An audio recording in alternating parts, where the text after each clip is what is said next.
The reason that you cannot do the hard thing is not a motivational problem, surprisingly. It's that you cannot sit still. It's a very different thing. And I want you to think for a second about the last time that you had 5 minutes, 10 minutes, 15 minutes to yourself with zero input, with nothing coming in. There's no podcast, there's no phone. It's just you and your thoughts. I have been thinking about this topic for a while now because I've noticed it in myself and I've noticed it in others. But most people seem to get uncomfortable when within 2 minutes of being bored, I would say. And I've recognized that reflex of reaching for your phone or reaching for something else, it's slowly eroding at everyone's capacity to do anything that matters, which is why I wanted to have this conversation today. Welcome back to the Getting After It podcast, my friends. I'm your host, Brett, and if you're new here, we talk about all things self-improvement and get out of your comfort zone and go do hard stuff. That's really the whole gist of the show. And today we're talking about something that is relatively hard, and it's being bored. But like I said, I've been watching it in myself, and it's kind of scary. And like with all topics on this podcast, it's typically something that I'm going through in that moment. But I've recognized that maybe my relationship with boredom is broken. Maybe it's broken with the quiet. And I'm talking about the kind of discomfort that shows up on mile 15 of a long run, or in the lull of a conversation. You all know that point when you're talking to someone and all of a sudden you guys stop talking about whatever topic you are and you kind of just sit there awkwardly, and it's like, oh, okay, well, if he's not going to talk or she's not going to talk, I guess I'll just pull out my phone. I don't have anything else to contribute here. And I've recognized when that feeling arrives, most of us immediately reach for something. It could be our phones, it could be something else. And I believe that habit is costing us more than we recognize. I want to start off by talking about a run that I had during my last training session. Yeah, typical setup I had for this. So I went out on my run. Usually I start with music, to pump me up, and then I'll drift into podcasts and I'll listen to that. I'll usually learn something from it, and I really enjoy those moments. And the first chunk of the run, I was doing great. And then around mile probably 13 or an hour and a half into the run. No, there's no way I was at mile 13 at that point. If it's an hour and a half, I was like 10 miles.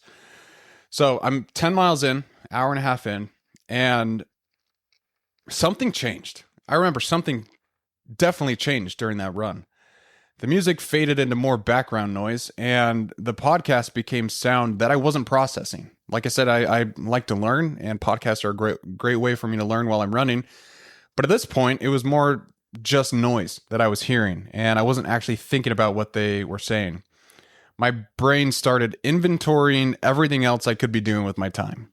And I'm sure you've had moments like this, especially if you train for endurance races or anything like that. You're like, man, I could be doing X, Y, and Z. I could be home recording a podcast. I could be taking my wife to lunch. I could be doing the chores that I know I need to do after this. The miles started feeling really long. And I remember questioning and saying, should I even be doing this? Like, is it even worth it? Is this run worth my time? Is it worth this boredom I'm going through? And it was weird. It was like I was negotiating with myself, where one part of me was like, yeah, we're doing this run. We're getting after it. We're going to finish and prep for our race. And the other side was a weakness in myself that wanted me to quit because I was bored. And I realized, like, I stopped. I stopped running. And not because anything was like physically wrong, but I stopped and made myself look up. Because I think a lot of the times, especially in myself, I'll be doing something and I won't recognize where I am. And when I was running on the trails that day, it was a gorgeous day. I just paused and I looked around me. I saw the beautiful trees. I looked up at the ridgeline and there was light coming through it and it was all lit up because it was pretty bright outside. It was just gorgeous. Like the valley was clear. And I think sometimes we forget, but that pause really helped reset me. I finished that run strong after that, and not because the boredom lifted, it was still there, but because I gave it room to sit instead of fighting it. And I also tried to find the silver lining in my situation, which for me was, in fact, the actual mountains itself and the trees and the smells. And you miss a lot of that if you're so focused on trying to get out of the situation, or you're so bored that your mind tries to think of all the other things that you could be doing. And I think about that moment a lot. Most of us don't pause when boredom hits. I definitely am trying to learn this skill. And I've realized a few things that I'll talk about a little bit later, but we reach for the phone, we put on something else, some other show, we're bored 10 minutes in, or we fill that gap with some kind of more input. We miss the view. And I don't mean just the literal view that I saw. I mean the things your own mind would show you if you left it a minute of quiet. That's what's so important, is original ideas. Or if you're trying to think through a problem, if you're trying to come up with a topic for a podcast, a blog post, if you are working through a situation, silence provides that opportunity to do so. And it's not comfortable. It's not something that a lot of us are used to because we have things given to us all the time. There's always entertainment. There's always things that are on demand. Life moves pretty quick nowadays, and there is strength in learning how to pause. A couple months ago, I was in, I guess it was a month ago, I was in New York City. Every night when I was done at the office, I would go out and walk. I didn't have a destination in mind. I was just, hey, I'm in the city. I'm going to go walk. And I saw hundreds of people moving through one of the most alive places on earth with their eyes glued to their screens. Their heads down, they're shuffling around, sometimes run into things. I never saw that happen, but I can imagine, especially in New York. And they're just completely checked out. The word that came to mind when I saw this was zombies. It looked like everyone was zombies, and that's the only word I had for it. I'm not saying this from some kind of place of superiority. I'm just giving you my observations. I've been that person, and watching it from the outside was unsettling in some kind of way I couldn't shake. And I immediately thought, okay, I got to record a podcast episode on this because I don't know if people are aware that this happens. And I think for the most part people are, but maybe in themselves they're not. And it's a danger. It really is. It's an addiction. And we have to learn how to use technology and use the other things that are at our fingertips as tools rather than vices. And these people that I observed, they handed their attention over at one swipe at a time, and the app is not giving anything back to them besides dopamine. I wish more people understood how important it is to have control over your own mind. I've learned a lot from observing my own mind and trying to make sure that I'm utilizing it to its full force, which a lot of the times means I'm going to have to think. You can't think clearly, you can't solve real problems, and in my opinion, you can't grow if you're constantly consuming a feed and never sitting with any idea long enough to make it yours. That takes time away from your screen. And most people, they don't like taking it. Again, I'm not trying to say this from a place of superiority or that, hey, I got this figured out. I'm probably just as guilty as you are. Phones are addicting. They really are. Like I can go and spend like 30 minutes on TikTok without even realizing 30 minutes went by. And then when I'm done, I always remember, I try and think like, did I learn anything? Did I gain anything from this? Usually the answer is no. It's just fun. And because of that, I've recognized that distraction is a sort of pain management. That's the whole thing. When you reach for your phone in a quiet moment, you're doing exactly what your nervous system was trained to do. You feel something uncomfortable. It could be boredom, anxiety, uncertainty. And your brain moves to relieve it. Researchers call it internal triggering. It kills the feeling for about 8 seconds when you grab your phone. Then the feeling comes back, and then you reach again, And most people think they have some kind of focus problem. Like, I don't know. I hear people say they have ADHD all the time, which might be true. And I wonder if instead, if they put their phone down, if they were able to sit and think and focus, if they would reconsider their own diagnosis. I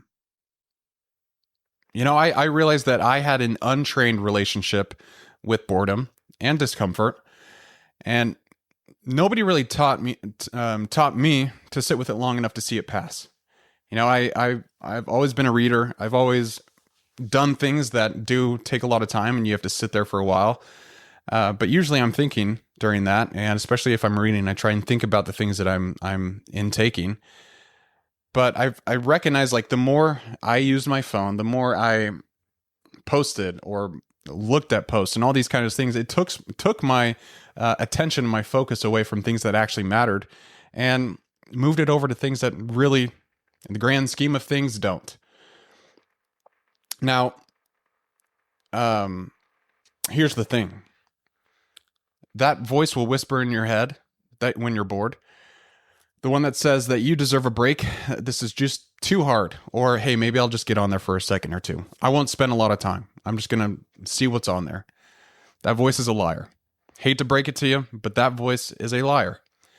And every time, its job is to convince you that the discomfort that you feel right now needs immediate solving. And it doesn't. If you stay in the moment and ignore it, it passes within a few minutes. Every time. Every time. You don't cave. You sit there and you try and get through whatever you're doing. And I guarantee you that feeling of boredom will pass. Maybe not if you're doing something that's like at work and you're going through and looking at a spreadsheet full of data that you have to analyze. Maybe you will be bored then, but just get it done. Then maybe afterwards you can check out your phone.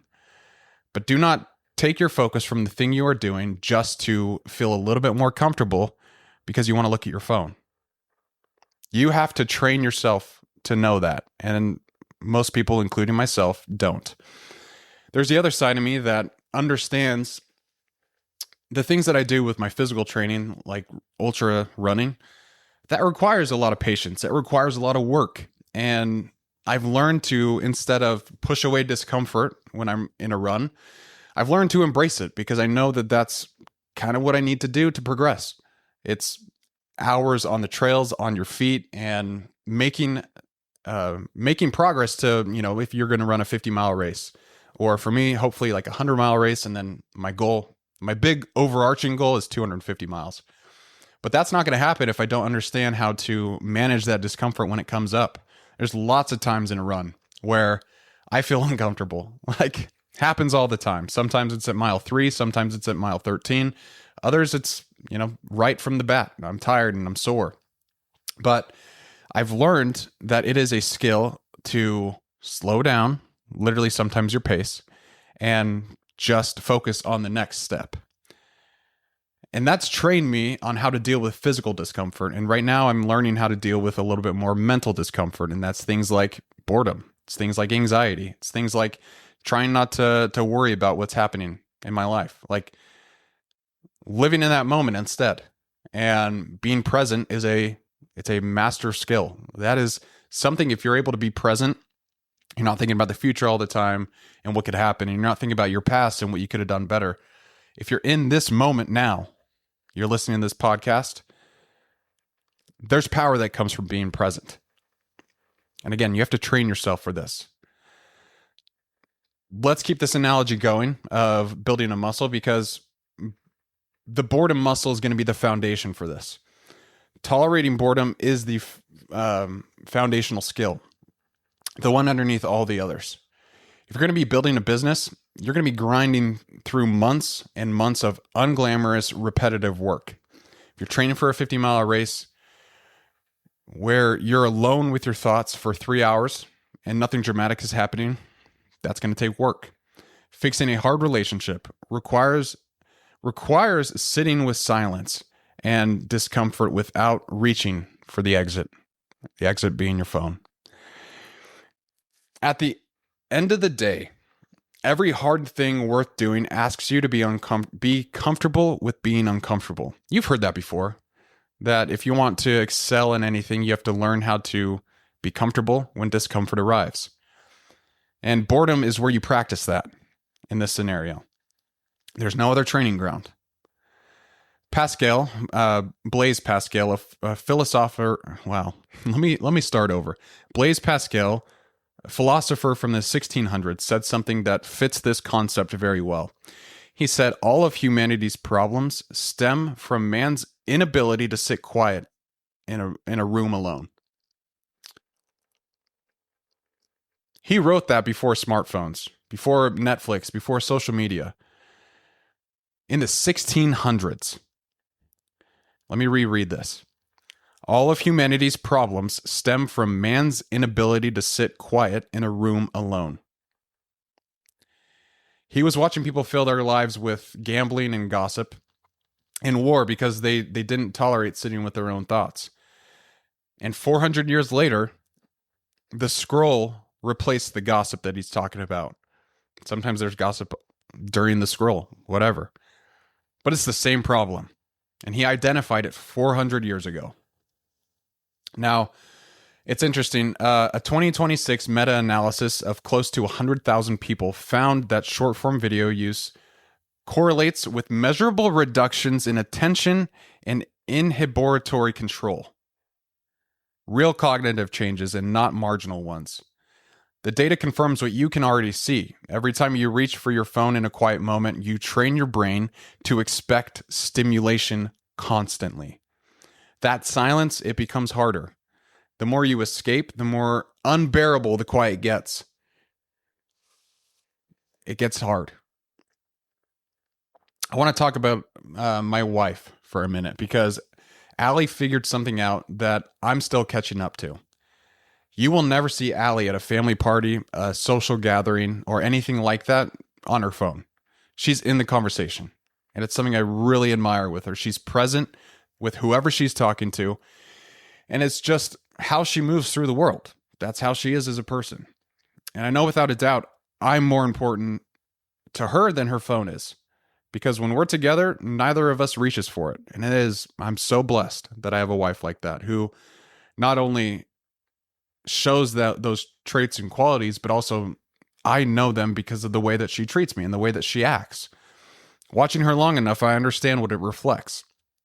She sees her phone as a tool, like I mentioned. Like, we need to use these as tools. And that's how Allie sees her phone. And you pick up a tool when you need it. You're not carrying a hammer around all the time because you're not going to need to nail in some kind of nail I don't know, at certain parts throughout your day. And your phone should be used the same. When there's nothing specific to do, it stays off. And she doesn't treat it as a companion or a comfort. That distinction sounds small until you start paying attention to how people actually live it. Allie and I don't bring our phones to the dinner table. It's a small little act that has a very high ROI. Just because our phones are away, it's her and I. It's no one else. No one else is vying for our attention. We can just have a conversation. We can chat about the day. I can find out, if there's anything that's bothering her, she can do the same for me. But it just gives us a moment to be together. And as someone who constantly gets emails and Slacks and messages all day from work, that's nice. It's nice to just be able to have her and I there and not be so distracted by whatever trends are going on in social media. That rule has become more of a ritual now, and the meals are different. And I've realized you can't be fully in the moment if you're halfway somewhere else. If your mind isn't paying attention to the person because you want to see, what people are saying about the Los Angeles Dodgers on X. Like, come on. Be with the person that you care about. Be with the person who's important to you. And show them that respect by putting your phone away. I want to talk about the silence, because the silence is where your original thinking lives. When I'm on a long run with no input, sometimes I do this where I don't listen to anything. I just go out and run. No podcast, no music. My brain does something it won't do otherwise. It starts making connections to things. It's interesting. Like, try this. If you, and we'll talk about the challenge later, but I'll give you a sneak peek. I want you to try and exercise without headphones. It might sound weird, and you might be thinking, Brett, you're damn crazy. I'm not doing that. That sounds horrible. And it might be in the beginning until you start understanding the power of what I'm talking about here. My brain, it makes connections. It works on problems I haven't been consciously chewing on, like actively thinking about. Some of the best episodes of Getting After It came from runs where I had nothing but time and movement.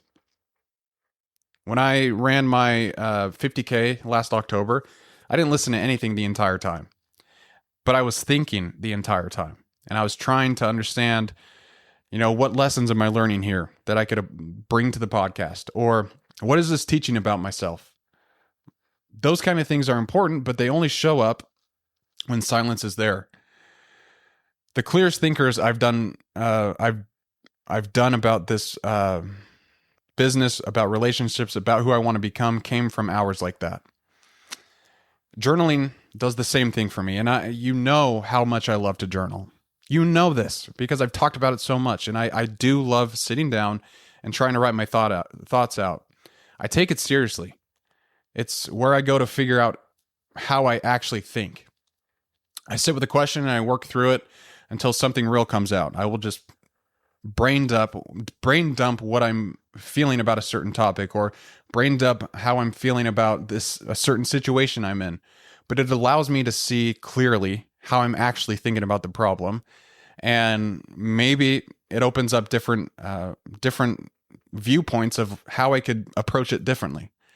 It's a very powerful thing, and it's simple in practice.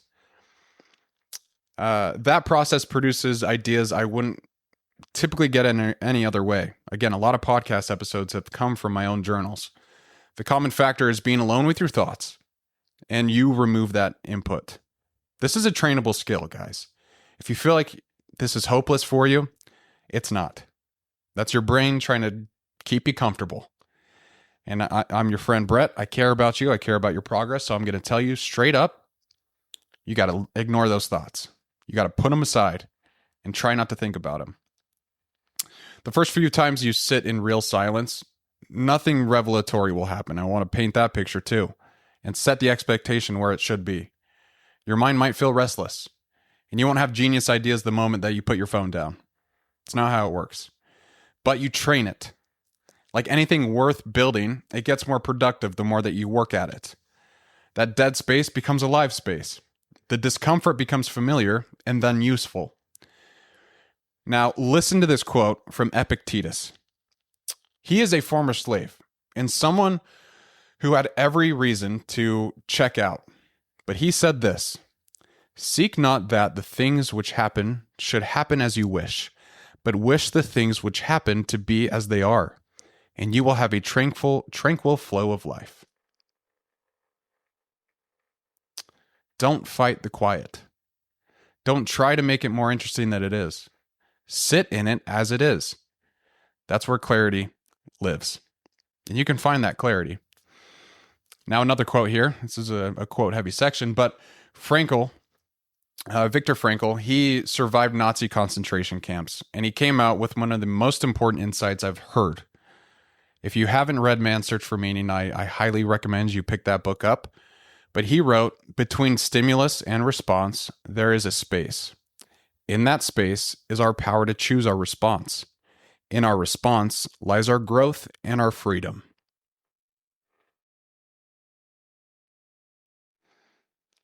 Between what happens to you and how you react, there is a space. And that space is where your life is determined. I'm talking about these actions that you do that shows who you are. Your actions are the best judge of who you are as a person. And when you grab your phone, the moment you feel bored, you collapse that space to zero. There's no space anymore. You're looking for input. Your hand, the reflex, the wheel, practicing boredom, actually sitting with it, is how you build that gap back. Control your hand, because the width of the gap matters more than most people ever consider. And the final quote I'll share in this section is from James Clear. He put it plainly in Atomic Habits, but he says, the greatest threat to success is not failure, but boredom.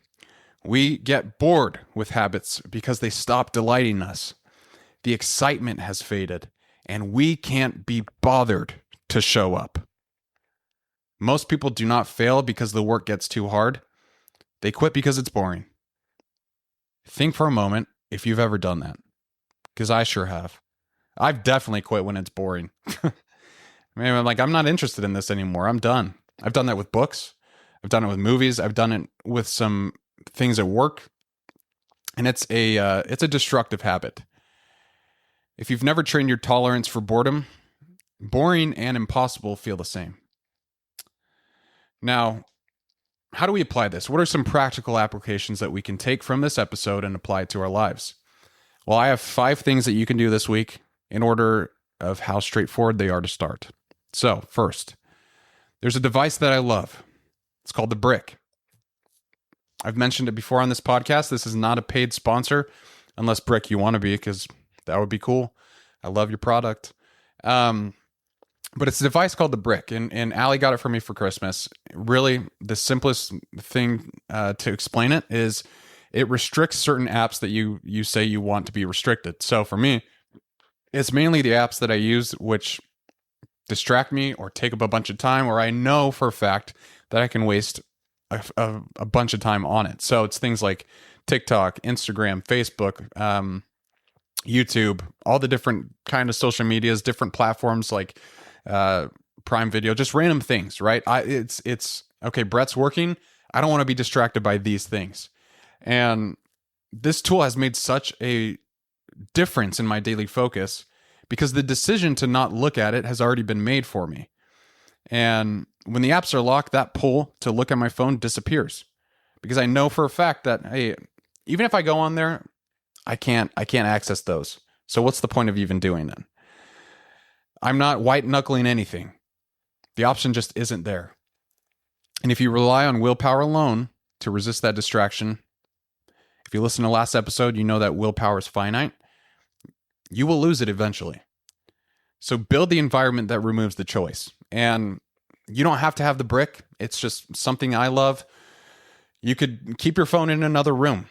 You could have a partner or someone that you know, care about, put in time restricting apps. Or, I think there's I'm pretty sure there's like a time management tool on Apple at least to remove apps at certain times. Just do something like that. It doesn't have to be anything crazy. Or if you are working in an office, put it in a cupboard. Like, just try to get the distraction away. Do not let yourself get pulled in. Number 2 is do one task a day without any input. Pick one thing that you already do every day and strip all input from it. It could be a walk, your daily walk, your commute, a workout, or it could be even washing dishes. I'm guilty of listening to podcasts while I wash dishes.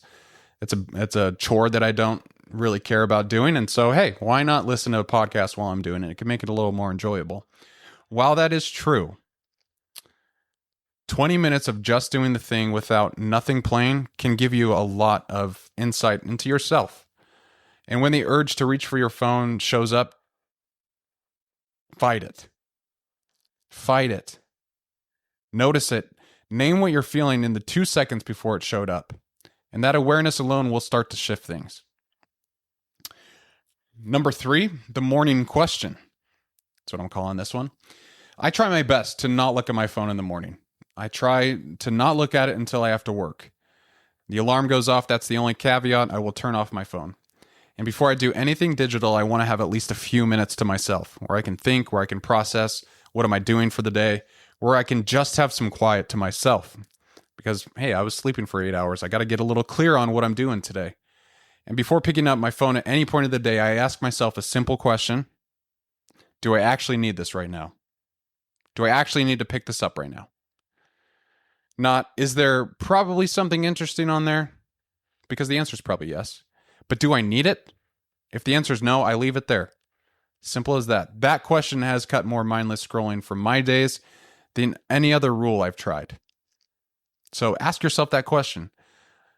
Do I need this right now? Especially in the morning. Like if your habit is you wake up and you immediately start scrolling, I want you to ask yourself that and be honest. Do I actually need this right now? Because if you're not honest with yourself, nothing's going to change.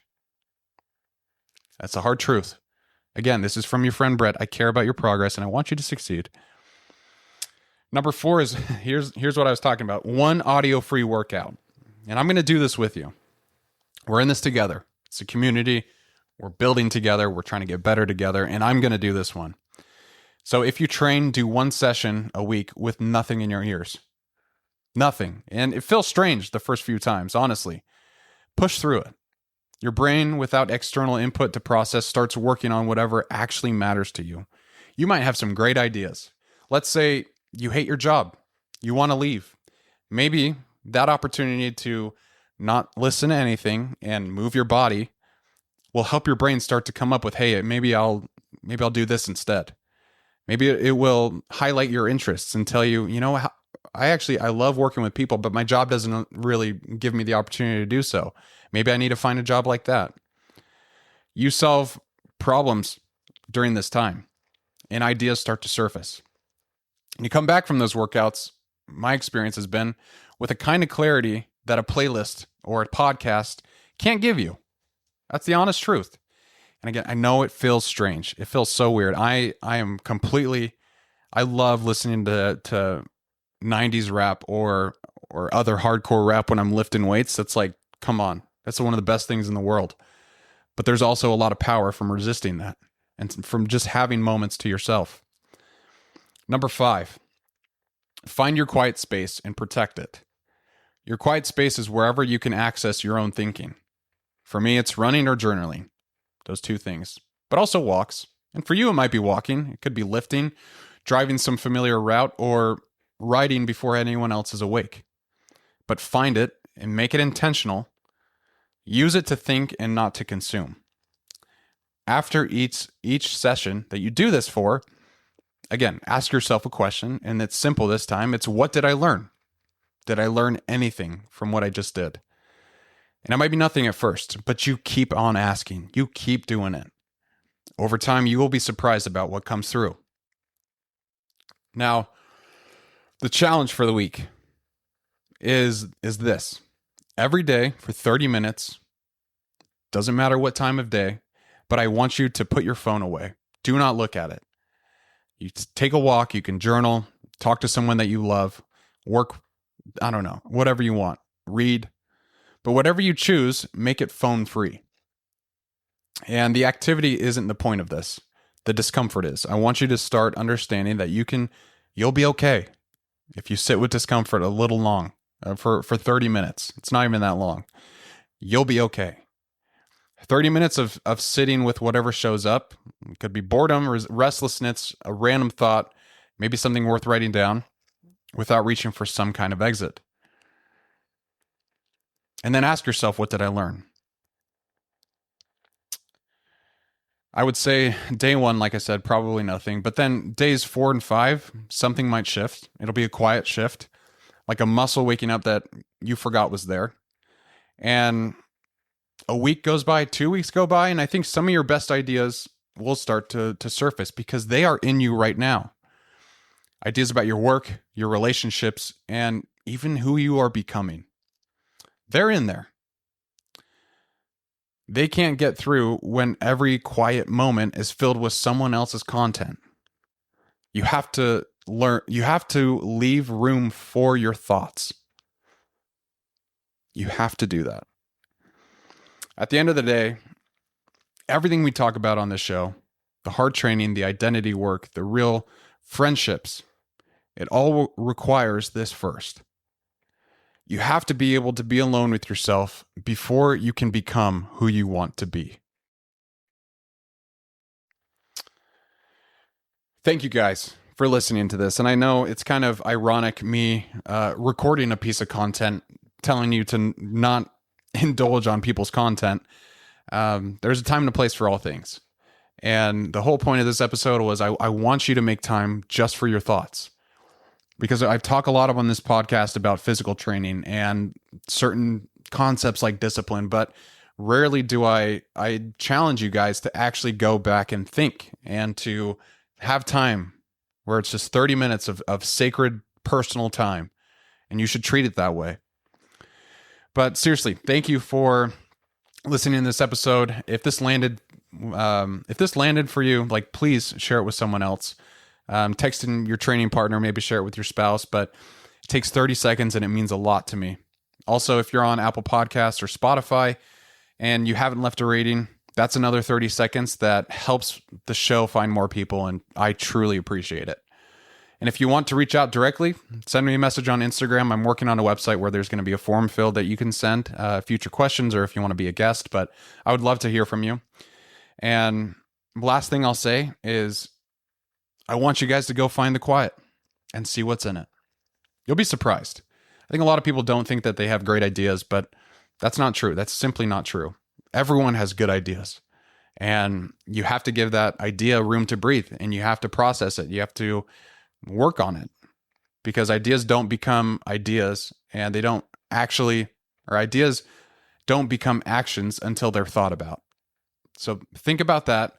Go into this next week. Get excited about being quiet, because the more excited you can be about it, the more amped up you'll be to do it. And I appreciate all you guys for listening. And until next episode, everyone, go find that quiet and keep getting after it.